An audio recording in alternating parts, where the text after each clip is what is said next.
Hi, I'm Jonah Yokoyama, and I am from Delhi, Cincinnati, Ohio. My pronouns are he, him, his, and I am a transmasculine person. I was originally born in Texas, and when I was a teenager, I moved to Northern California, kind of middle of nowhere in wine country.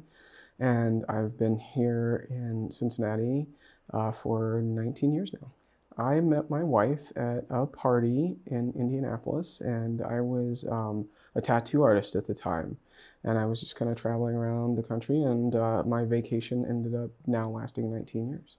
So my kind of perception of Cincinnati when I moved here was that that sort of Mark Twain, like 20 years in the past kind of idea, that it was the Midwest, that was probably a lot more conservative.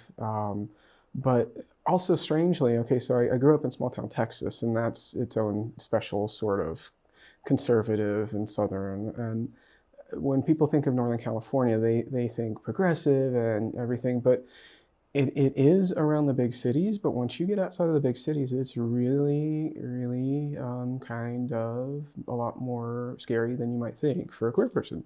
And that was true of the area that I lived in. So I had this perception of Cincinnati as probably not going to be super great for queer people. But then I found that we had the biggest and most vibrant trans community that I had ever really been in, outside of when I went to San Francisco or Sacramento, big cities like that. So it's kind of a funny story about my whole coming out process. I have two cis gay brothers, and when I was 3 years old, they tell this story about how I went up to their big like muscle stud guy friends and I said, "Feel my muscles," and that they started to make a bet right then, and not if I was gay, but when I was going to come out. I try to tell them I should win the bet because I came out as trans, but they never bought that. So I grew up around the queer community, and specifically more cis gay males and drag queens and some trans women, but I never like had those words for those folks. So I was aware that you could kind of be trans feminine, but it didn't click with young me for a couple of more years that you could go kind of the other way. And once that did click, I was like, oh yeah, that's what I am. And so I actually came out when I was 16, again in small town Texas, and I pretty much came out to everybody at the time. Yeah. Let me also say that when I came out, it was 1996. Yeah. So my family with my brothers, I think they were pretty accepting. There weren't strict like gender roles in my household, and I think they more wanted us to be happy and healthy. But also, this has to get framed within the AIDS epidemic as well, because we're talking in the 80s. My brothers were coming out early 80s. They were part of the Dallas, Texas scene there, and that was very much hit hard. And I actually lost my brother in 1989 to the AIDS epidemic, and my brother's partner and his my other brother's partner. Like it really impacted our family and our chosen family in the 80s. So there was a lot of fear for my family about that, and what basically seeing so many people be lost. And then a few years later, when I came out, I remember my dad looked at the floor, my mom looked at the ceiling, and they were silent for a while. And I was really nervous because I knew like being trans was perceived much differently than being gay, and how were they going to take it. And the first thing that they said was, "What about grandkids?" As if queer people can't have grandkids or kids. But they obviously had some idea before I came out. Like they'd done a little bit of research, and they were already saying, "Okay, well, surgery, like we could kind of see, but don't go on testosterone because I don't think that would be really safe or healthy." And I was like, "What?" So I was really fortunate in a lot of ways. They struggled with some things, but I was very fortunate. Funny enough, though, my brother had the hardest time out of all of my family. And he would make some statements about how he could never see me as a brother, things like that. He made some efforts around name and pronouns, but he said that he struggled with it so much. Like, he would go to forums online and try to learn and try to figure out how to understand all this. But apparently, he says that whatever he was saying was bad enough that they kicked him off the forums. So he was definitely struggling. But I mean, they worked at it. He's a much better about it now. Yeah, he's actually 21 years older than me too, so there's a bit of an age gap. He was just a couple of years younger than him, so they were both of my brothers were out of high school and pretty much had already left the house by the time I was born. I believe he was 26 at the time. And being in small town Texas at that time in the epidemic, it was still really difficult. My family didn't tell me what was going on with him. They eventually told me he had cancer. That's all they said. I was 9 years old at the time, and so that's a hard time to even really understand major illness, let alone this very charged situation with AIDS. And as he got really sick, he moved back in with us and lived with us until he passed away, actually in the home. And part of that was that no hospice would take him at the time because the fear around HIV and AIDS. And I know that was very scary for my family, and that there were people in the community that knew he was quite popular with a lot of folks, and word traveled, and I know that there was some difficulty around that for my family at the time. And I was in school with teachers and principals and such that had gone to high school with him. So that was an interesting level of it for me when a lot of people knew my family's business. And I remember too that he was afraid for us.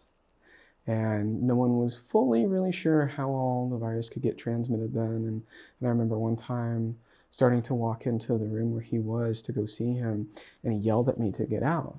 And I did not at all understand at the time why he was yelling at me so angrily. And much later, I found out he was afraid that it might be airborne and I might catch it.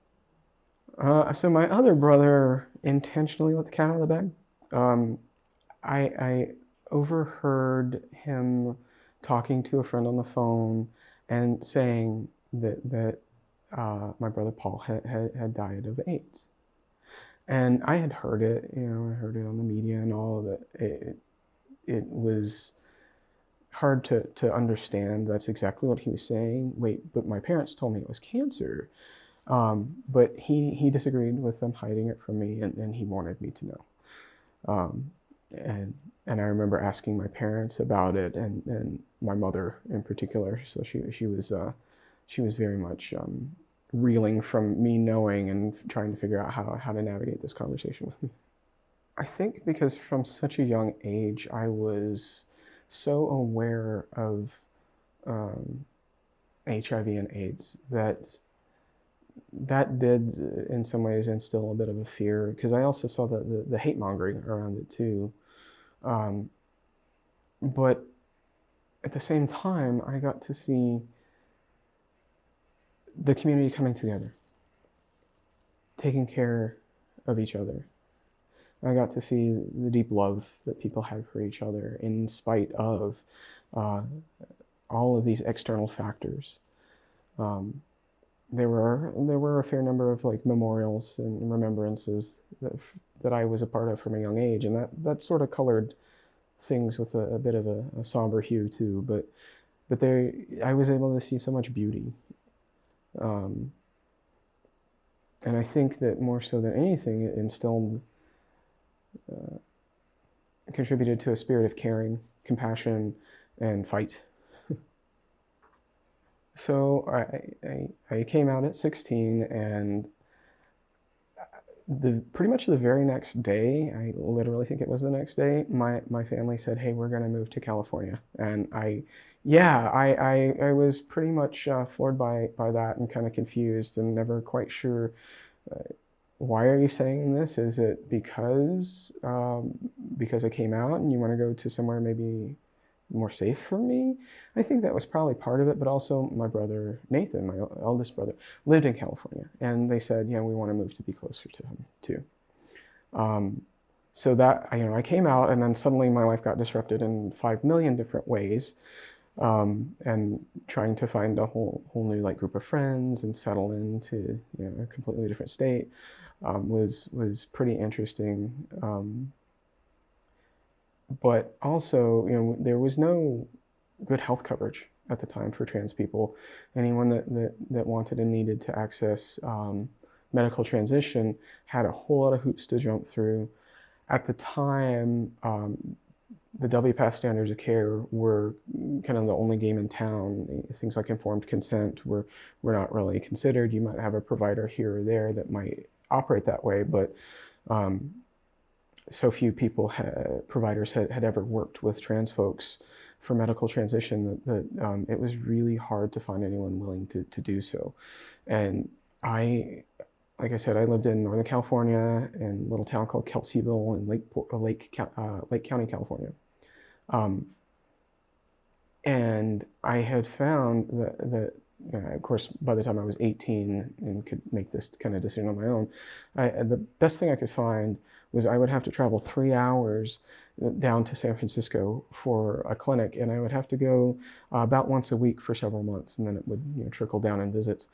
And that wasn't something that I could do as a broke 18-year-old.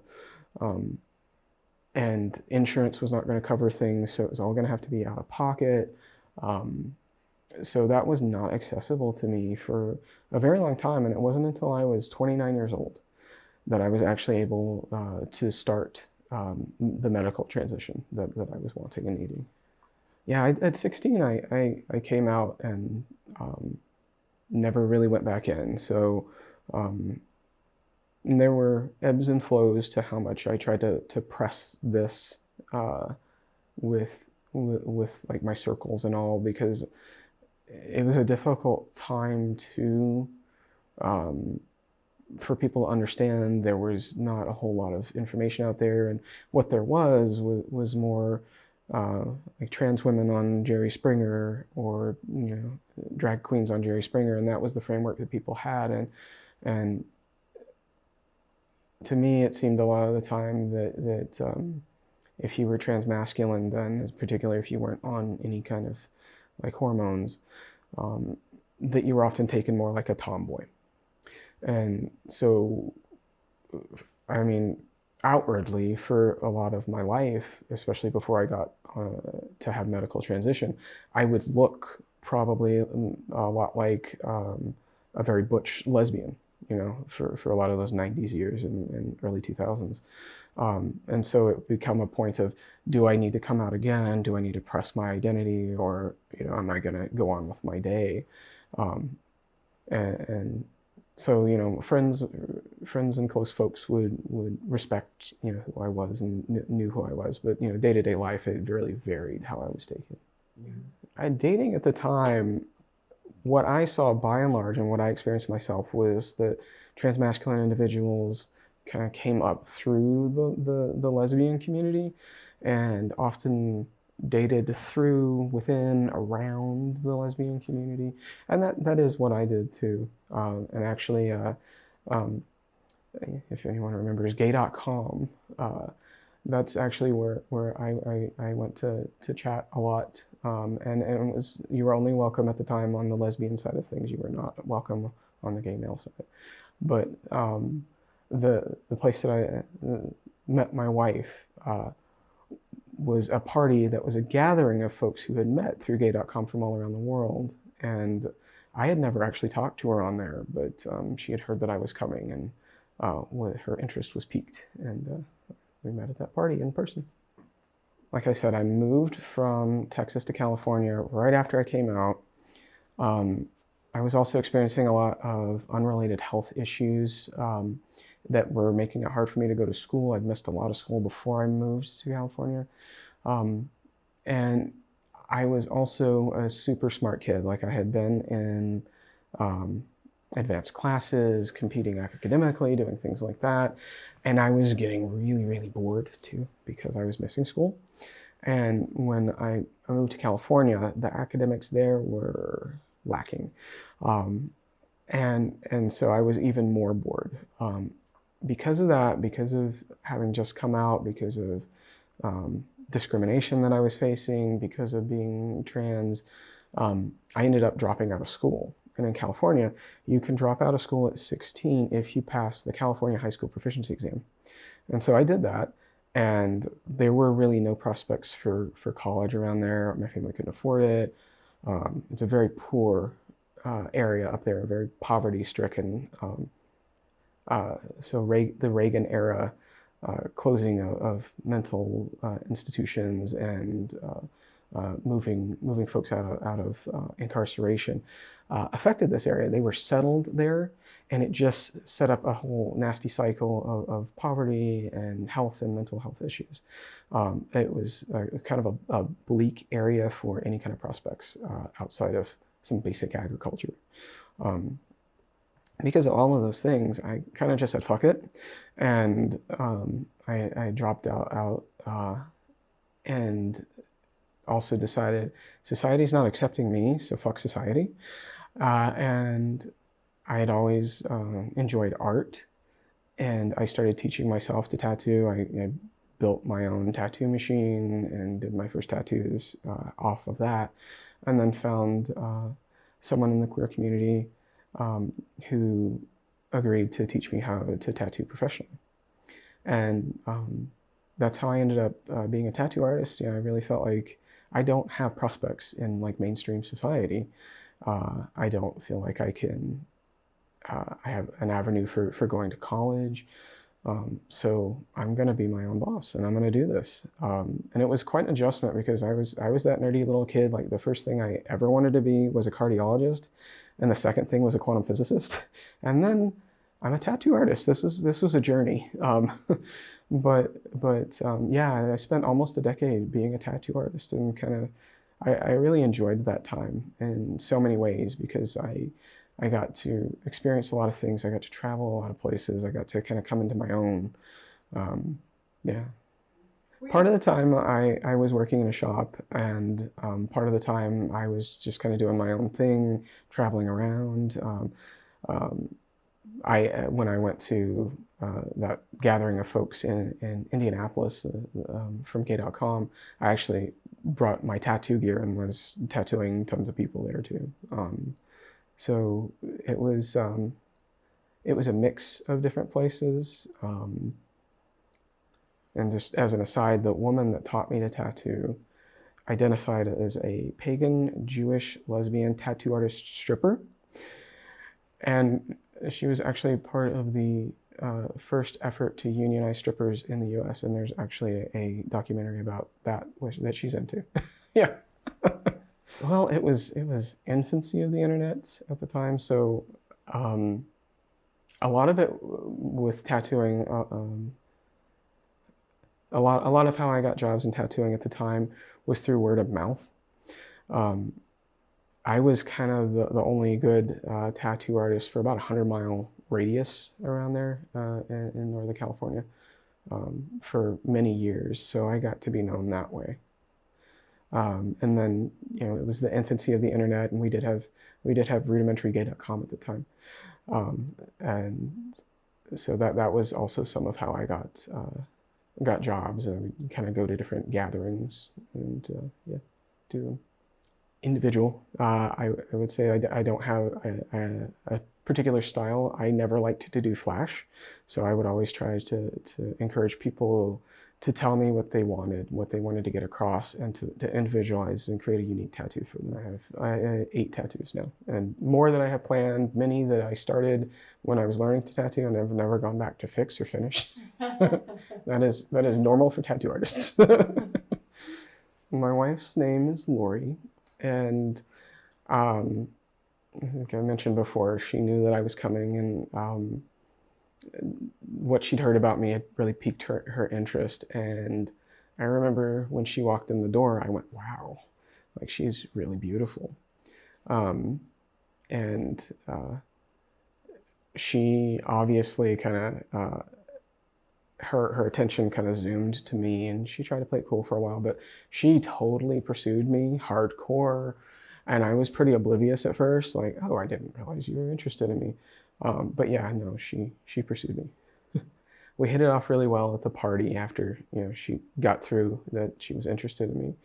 And we spent most of the rest of the time, it was a 2-week-long party. We spent most of the rest of that time together in one way or another and getting to know each other. And she invited me to come back to Cincinnati when the party was ending and to hang out for a while. And being this sort of like freewheeling tattoo artist at the time, I was like, yeah, sure, I'll stay a couple more weeks. And I never left. Yeah, home base for me at the time was in California still, and would take my trips here and there. She would identify as queer. I know that she's felt some loss of identity being with me, especially as I am navigating the world in ways that in day-to-day life, as we're going to the grocery store, it's not evident that I'm trans, right? So she's felt that sort of loss of her visible identity when she might have been dating someone that looked butch or hadn't had medical transition yet, or was lesbian. That was pretty evident, and so she likes to wear her little signifiers and try to, like, I know she feels like a little fight for her identity. I initially found the trans community in Cincinnati by just good old Google or whatever it was at the time, but looking for what was around. And initially, I made some contacts with some local places, and actually didn't feel super welcome. Basically because of I wasn't the right kind of trans person at the time, but it was there. The community was there, and very quickly it just kind of blew up too and grew a lot more connected. But as far as the rest of the queer community, I tried going to a couple of bars. Bar scene's never really been my thing, but I could see it was there, and I valued that it was there. And we still had the LGBT center at the time, and I could see that many different aspects were flourishing, and even if it was in some ways a little more quiet, mainstream-wise, than say San Francisco. It was there, and it was, and you could see that there was a lot of community there for those who needed it.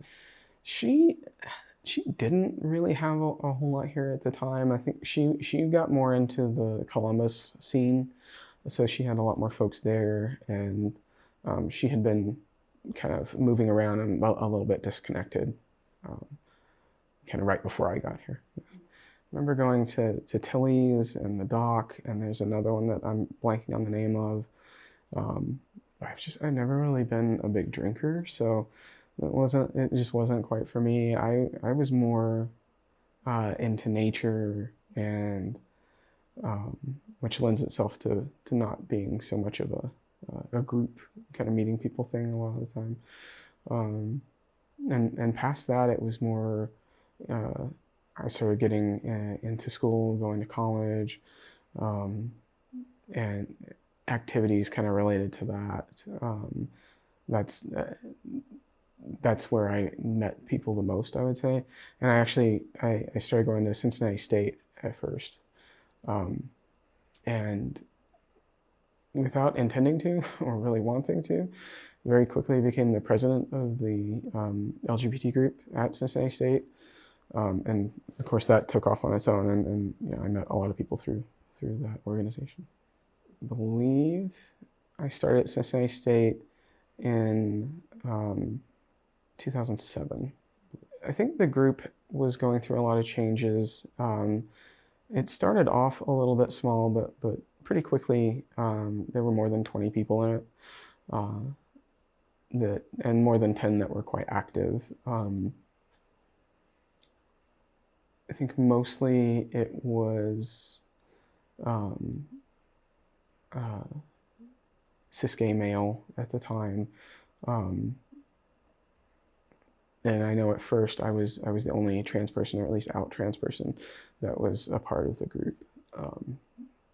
But it grew pretty quickly. And we got to starting to advocate for some policy changes.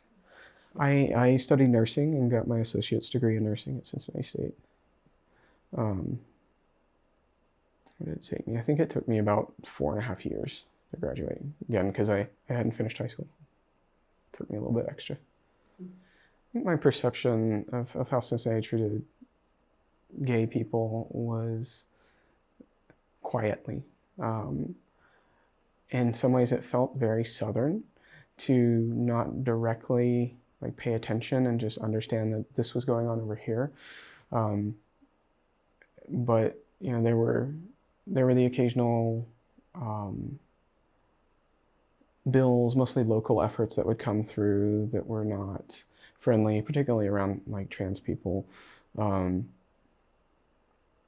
And I think that was more of the focus, was trans folks. And actually pretty quickly I started getting involved in the Midwest Trans and Queer Wellness Initiative, which then became Heartland Trans Wellness. And there were times that I would meet with local politicians and who were trying to put forth a bathroom bill for their township or county or whatever, and we would work on fighting that. Yeah, I think if we're talking kind of 2000s, 2010s, the definitely trans people were really just starting to get on society's radar by and large. There was a lot of misunderstanding, and of course there still is. But I did feel like trans folks were treated a lot differently than the GL, the rest of the acronym communities. I think we were the ones seen as most other, and seen as most threatening during that time. I think HIV and AIDS epidemics were not so much the focus anymore. So cis gay men were the scary folks, and it was trans folks that were getting most of the media and societal attention at the time. And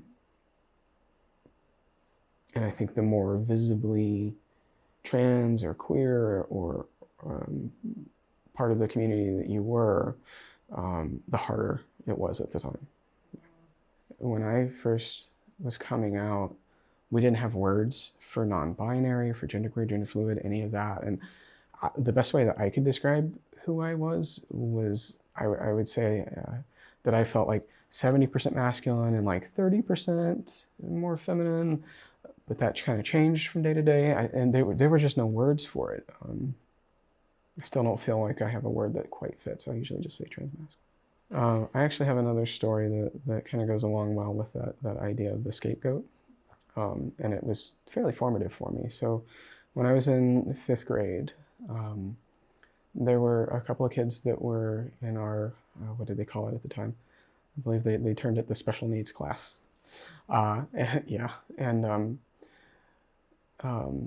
the kids never really played with them, and kind of like one would expect, especially for the time, they were in these different classes and not mainstreamed, right, like we do now.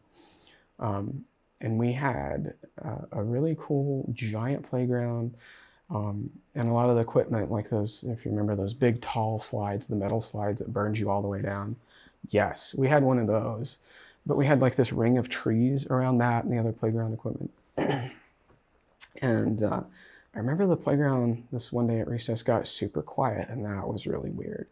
And I started realizing that the kids were kind of filtering up to that ring of trees and then going silent, which was bizarre. And I got curious and I started walking over. As I got closer, I started hearing someone yelling, "Help, help." And once I kind of got to that ring of trees, I could see that one of the two kids was on top of the slide, and her friend April had fallen over the side of the slide. This poor child, like, her mother dressed her up like a doll, and like frilly dresses, and like the like almost like a petticoat. Like, she had all the layers underneath and everything. Like, she stood out like a sore thumb, with like, how did you play in white in the Texas like dusty heat in your patent leather shoes and your frilly white dress? Anyway, so she fell over the side with this frilly white dress, and it got caught on a big metal bolt, and it actually pulled up around her neck. So she was literally hanging off the ground by her dress. And it was cutting off her air. Like, she couldn't speak. It was her friend that was yelling for help. And all these kids were just standing there watching. And I was looking around, and I was going, okay, like, you're kind of the leader of the class, and you're outspoken, and like, aren't y'all going to do anything? I was a super, super shy kid. I was the kind of kid that was too shy to like go up and order a Coke. I was painfully shy. And I'm just looking around like, somebody do something. Like, I certainly don't want to be the one to do something and get the spotlight on me. But nobody was doing anything. And she, April was starting to go limp. She was turning purple, and no one was doing anything. They were just watching this. And I finally screwed up my courage, and I said, I just can't stand here and do this. And so I ran up, and I grabbed her around the legs, and I lifted up as best I could, and I started screaming my full head off, "Somebody go get the coach. Go get the coach." And her other friend's yelling, and she's gotten a breath, so she's screaming. And all I could see was all the frill in my face. Like, I couldn't see anything but white, frilly, lacy stuff. And everyone's screaming. And then suddenly I am flying through the air, and I land face first into the dirt. And apparently the teachers had finally heard and had basically, like, the coach stiff-armed me, and I went flying. And I like lifted up my head to see them running with her to the school, and now everyone's staring at me, and I'm eating a mouthful of dirt, and just kind of wanted to die. I was not comfortable with that kind of attention. But that was really a formative thing for me, and it's kind of solidified those ideas that I'd gotten about community and helping, things that what my brother and family went through had started in me. That kind of solidified it. Like, as uncomfortable as I might have been with stepping up, standing out, I wasn't going to sit by while someone needed help. And it also made me realize a lot about that sort of herd mentality. Like, we are social creatures. Humans are social creatures, and we also do very much have a herd mentality, and it's hard to break out of that, and it's hard to be the one that goes against the group. But when it's standing up for what's right and what's fair and helping others, it's damn well worth it. So I was actually getting my bachelor's in nursing, and was this also from Cincinnati State? Wright State University, yes. And one of the projects, you had to connect to some organization in the community and create sort of a capstone project. And I had not heard of MTQIA at the time, but my advisor suggested I connect with them. And so it started off as a school project, and then pretty soon I was leadership, and then I was leading it. Oops. I think it was 2012 or 2013. Yeah, because we're out 12, 13 years now. And it was really within a few months that I was part of the leadership. Almost immediately, yeah. I want to say that was around 2014 that we became Heartland Trans Wellness. When Leila Alcorn died, it sort of catapulted us into international kind of spotlight. Some of the media appearances that I did went minorly viral, particularly within the trans community. And we went from being very small grassroots, local resource and peer support group to we were getting calls for help from around the world almost overnight. I think we hit over 30 different countries in 1 year were contacting us for resources and help. So yeah, that was a pretty intense, quick period of growth, overwhelming for such a small team. I like a lot of trans organizations at the time. We might have intended to be peer support and local resources, but we couldn't turn away the needs that were coming our way. I mean, we handled everything from immigration, incarceration, healthcare, schools, elder care. We were trying to help whatever we could, the needs that came through with this sort of ragtag small little group of people, mostly just 2 of us, sometimes 3 of us doing this kind of work. And one that always sticks out to me is there was a teenager in Ghana who reached out and said, look, people get beheaded in my country for being gay, and I'm trans, and I want to get out of here. I don't feel safe. How can you turn that away? It's very hard to not try to do something and try to make these connections and figure it out. And we did a lot of that at the time, just trying to figure it out. That maybe got a couple thousand a year, maybe. It was all volunteer at the time, and it still is. And for all these years that I've been doing this, it's over a decade, I've averaged losing a client a month to suicide or murder all those years. So Jack Stringer started MTQI, and became like this small group of facilitators running the peer support group.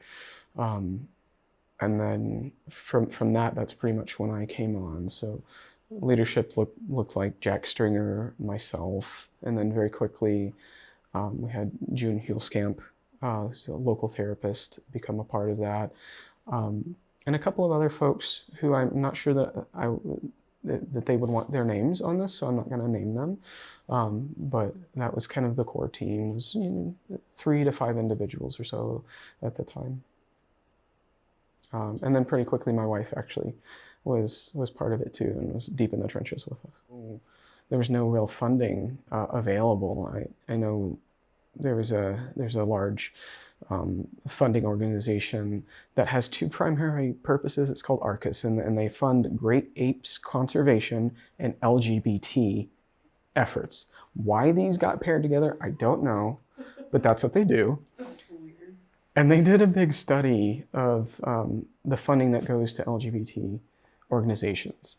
And they found that out of all of the funding that goes to the community, only 7% at the time was going to trans related efforts. And so like getting funding was really, really hard at the time. I know that they're better simply because I can see the money that's going to fight like the bills, for instance. How much better? I haven't seen a study recently. I also know that as far as medical research goes, there's a lot more money than there was a decade ago going into trans research. It's not enough, but it's much better than it was. I'm with Heartland, and I also work at Equitas Health. So yeah, we're very fortunate that Children's Hospital has a robust program for trans youth, trans non-binary, genderqueer, gender fluid youth. And I used to work at Children's Hospital, although I worked in psychiatry, inpatient psychiatry, not with them, but definitely very friendly. We worked together on various things, and Dr. Conard and I have done talks together and educated other providers together, things like that. So I'm very much a fan of the work they do. I know I know that they've helped so many kids and youth. I work at Equitas Health now, and we have a wonderful relationship with them too. When they first started, they were expecting to see, if I recall correctly, young folks up to age 18. And then quickly they were so full, they went up to age 21. And then it just kept going higher and higher. And I think the highest they got to was accepting folks up to age 26, because they realized there's not enough providers for adult trans and non-binary folks in the area to absorb their patients as they graduate out of the age range that they were intending to serve. And so now, with Equitas Health being here, we worked with them to try to help make the transition to adult healthcare smoother for these folks.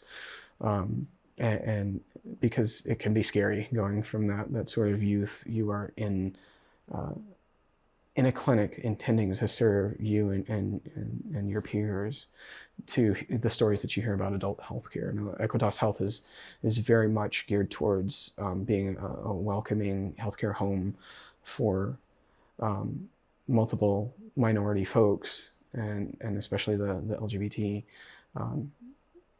population, but still learning to manage your own healthcare as a young adult is difficult. So we've made a lot of efforts to help them bridge that transition time. I think these last 20 years in Cincinnati have seen a lot of change for trans people, and it hasn't all been unidirectional.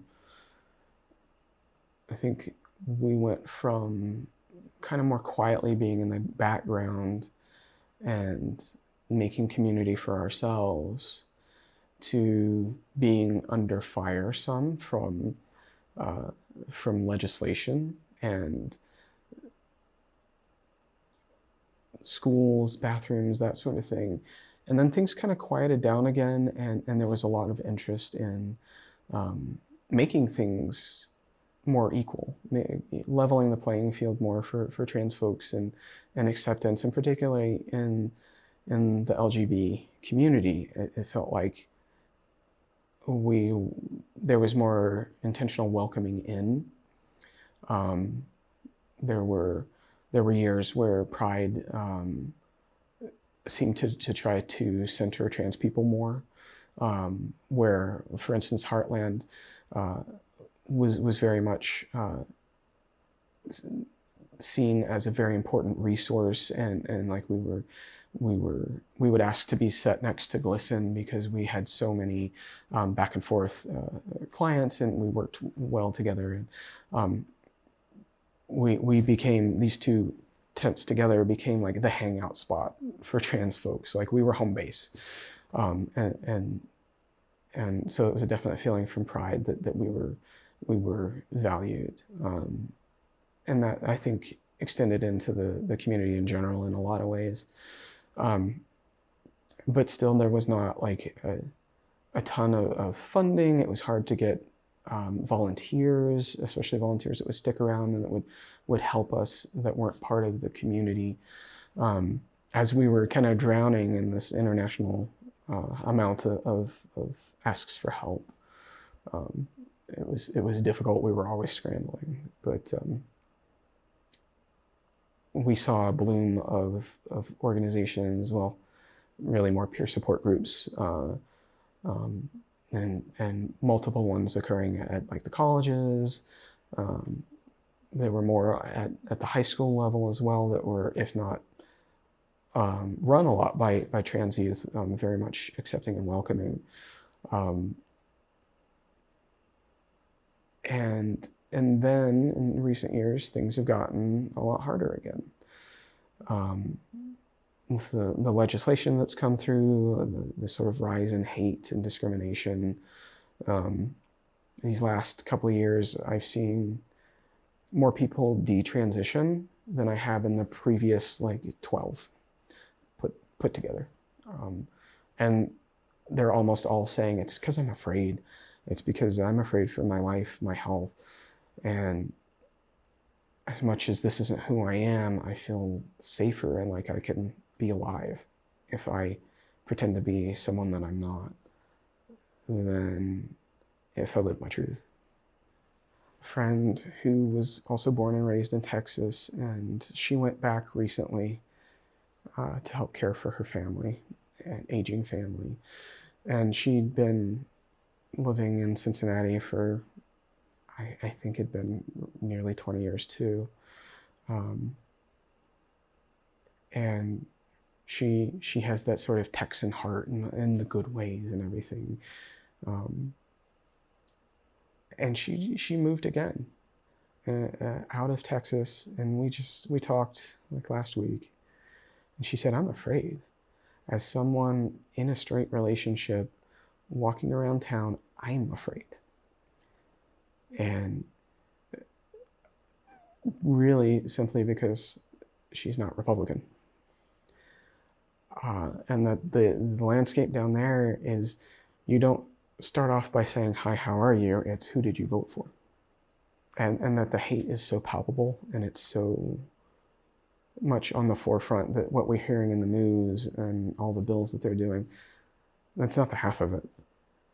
And this person, who is not alarmist by any means, has the feeling of, I could see them trying to start a civil war in the next couple of years. Like, it's that bad. Pride to me is very important. I think the last time that I actually went to a Pride just as a community member for my own was actually the first Pride I ever went to. And boy, was it a Pride to go to. I was 16, and it was San Francisco Pride. That was quite an experience. But Pride here is, for me,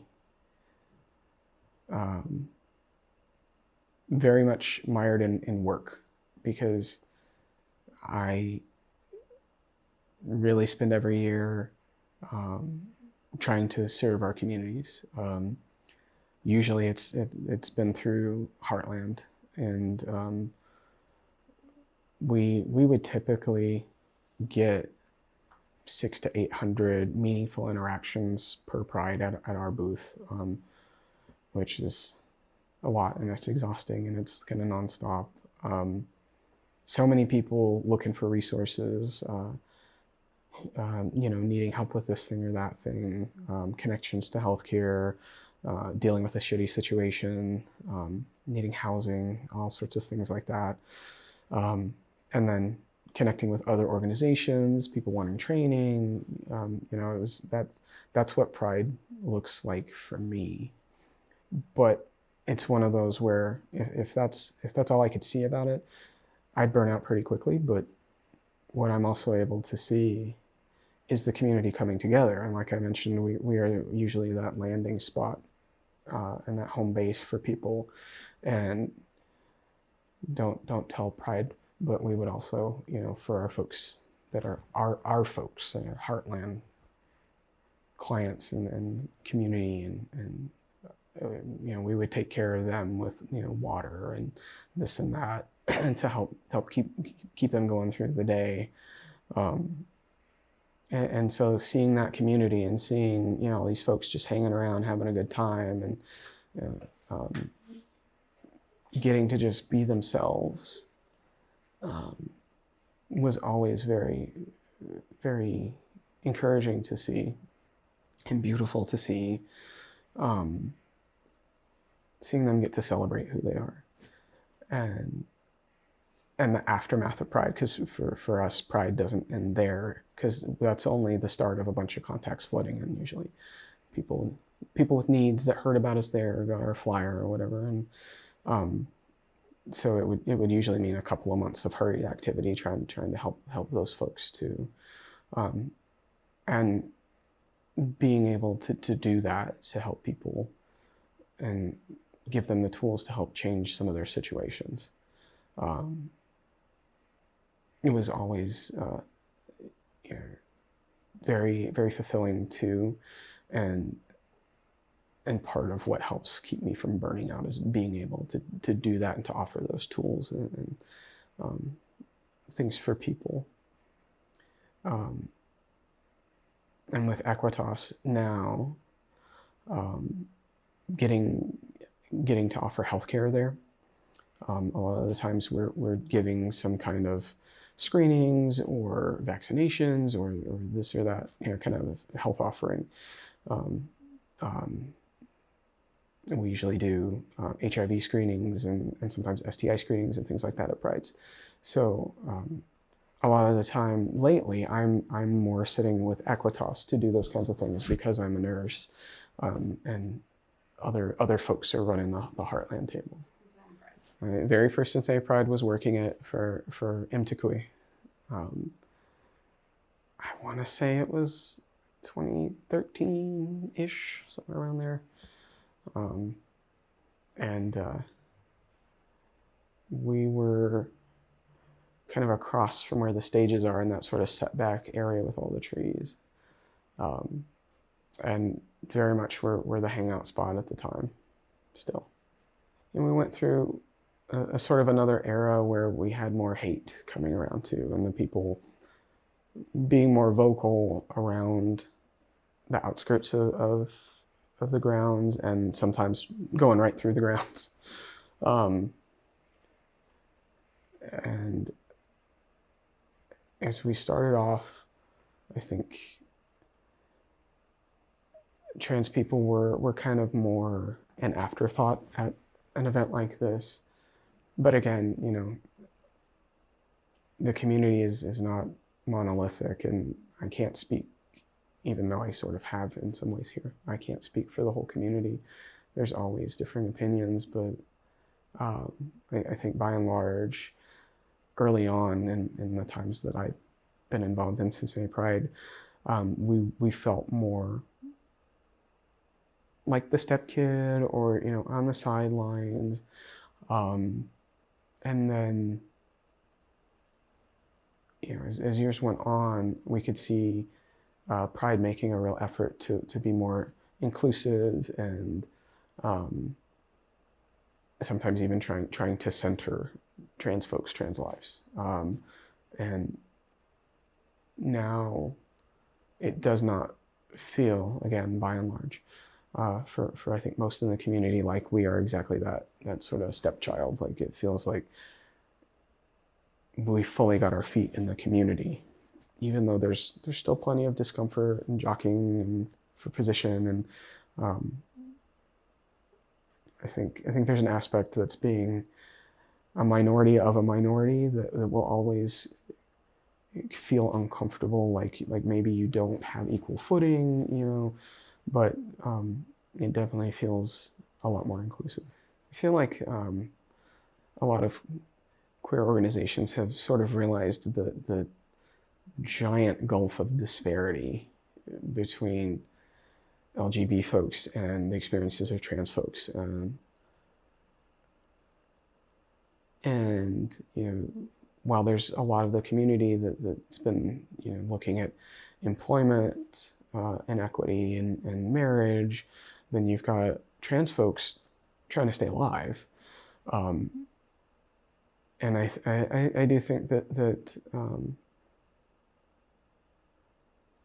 gay marriage was one of the turning points that allowed and encouraged the community to open their eyes more for the rest of the needs, and the needs that trans people had. And just like I said, those horrible disparities. I think once that sort of need and pressure was taken off of LGBT folks,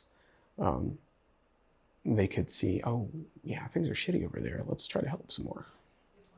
When we really go back, there was just Crossport and Heartland, and I think at the time the groups didn't get along great because the populations and who was running them were so different aspects of the community that it was hard to get along, and hard to figure out how to work together.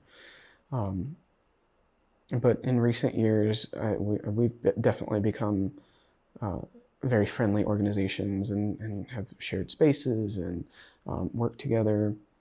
And Heartland, really, honestly, this started with the ball that started rolling from Leila Alcorn's death and all of those contexts that came in when we were so flooded.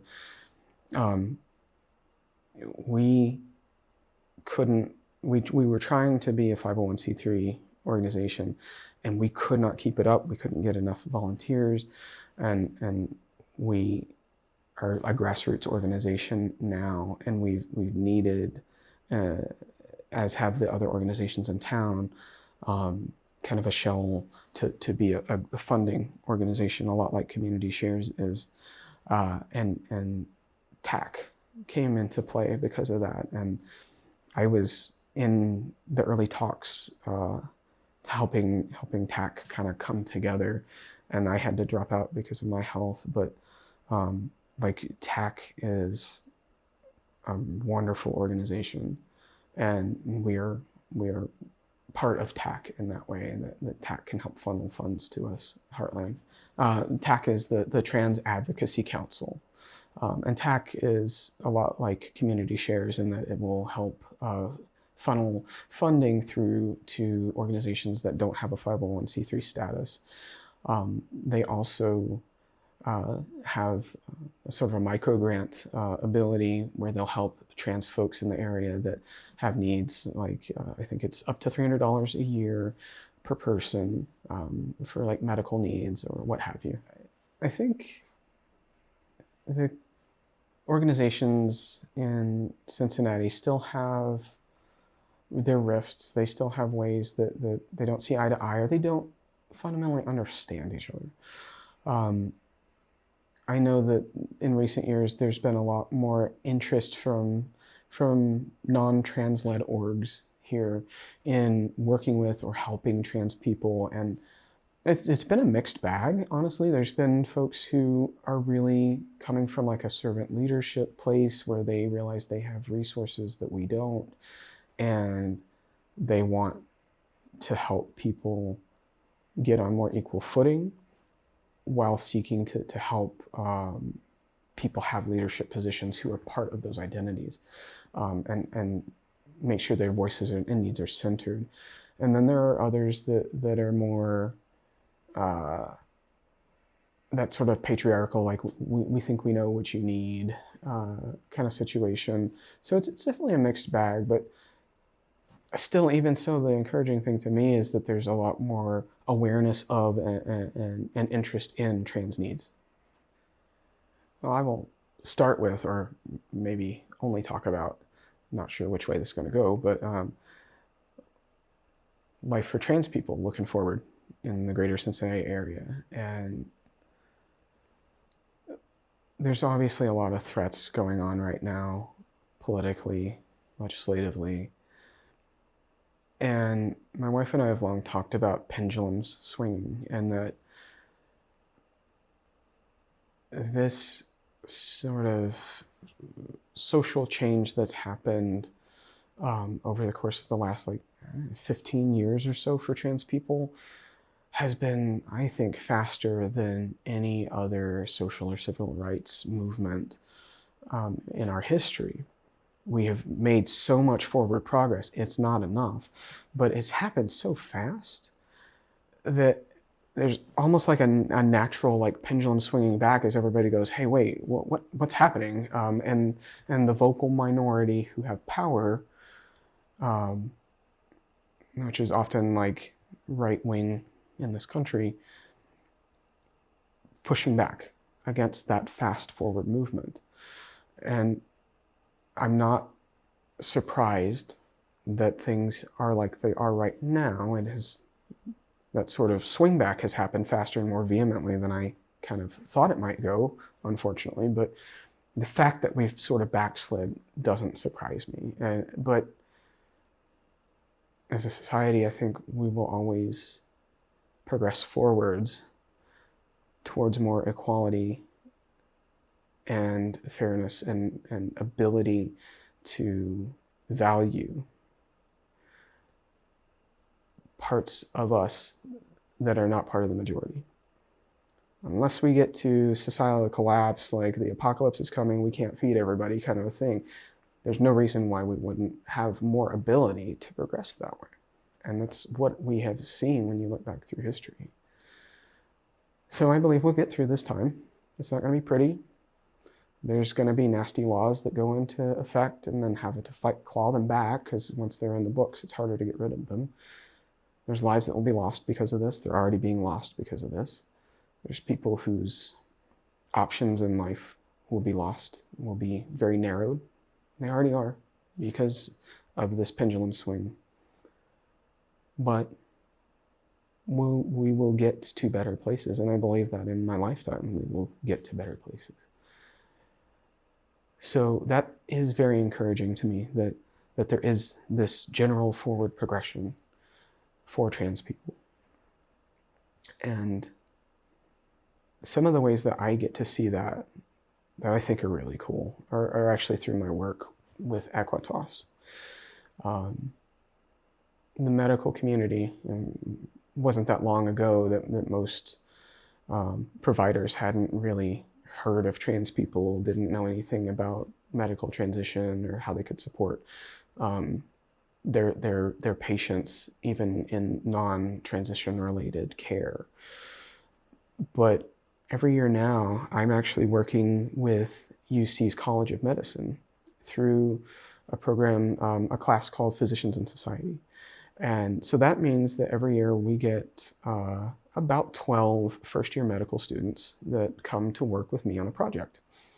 And so this year's class, we actually just finished up yesterday, and their project has been to work on a grant that we have for chest health that's trans-inclusive.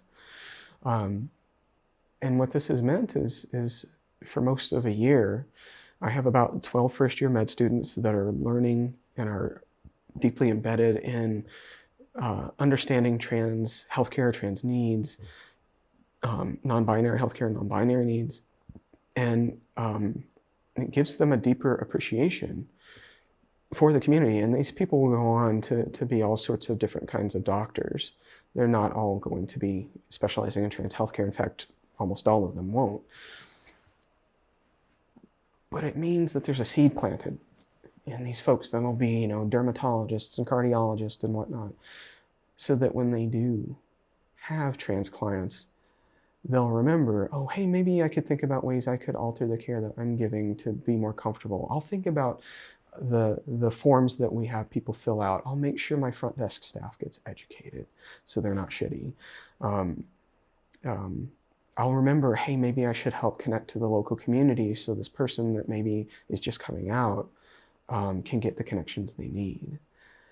And they'll educate their peers as well. And there's a ripple effect from that. And that will have far-reaching effects. And this is intentionally a relationship that the College of Medicine has cultivated with us, as they see a need for this kind of education. They are including more education about trans and non-binary healthcare in their basic curriculum. Whereas you had back a decade, if trans people were mentioned, it was, a footnote. But now it really is being included deeply in the curriculum. They've been creating some really awesome education, and there's fellowships and things like that. And that's only looking at things from the medical perspective, but just thinking about the far-reaching repercussions of that, and how that will have direct impact on so many trans and non-binary people's lives in the years to come is greatly encouraging to me. And that's only one aspect of the work that I do. And the fact that these things are happening, and they're happening more and more often, it's changing lives. And it will only build. And no matter where that pendulum is at the moment, there is that deeper level of societal change that's happening. And I love that. I've said it so many times, but trans people are part of the natural spectrum of human diversity. And I feel like we're starting to reach a period of time where we can be that more. We can live our lives and come from where I was as a teenager, thinking I can never be part of mainstream society, fuck society, to now I am a registered nurse. I'm in school to become a nurse practitioner. I have a wife, I have kids. And those are things that I never thought were really possible 20 years ago. That's a lot of change to happen in that amount of time. And I'm not the first by far, but I'm kind of, my generation is sort of the first real generation of trans folks that have been able to live more authentically and be more a part of society. And just from my time to the kids today, the little ones today, getting to see them in grade school, get to be who they are and see their families rallying around them, and their schools trying to figure it out, sometimes doing it better than others. It's amazing to me. And it's not just, binary identified trans kids, it's non-binary kids, it's genderqueer kids. And we didn't have those words 20 years ago. And so to be able to see that amount of change and see the potential for these kids' lives, where they probably won't have to drop out of high school and they'll be able to, go into the career paths that they want and have the families that they want. It's incredible. It's incredible to me. And I love that we're there, and I'm still shocked that we're there.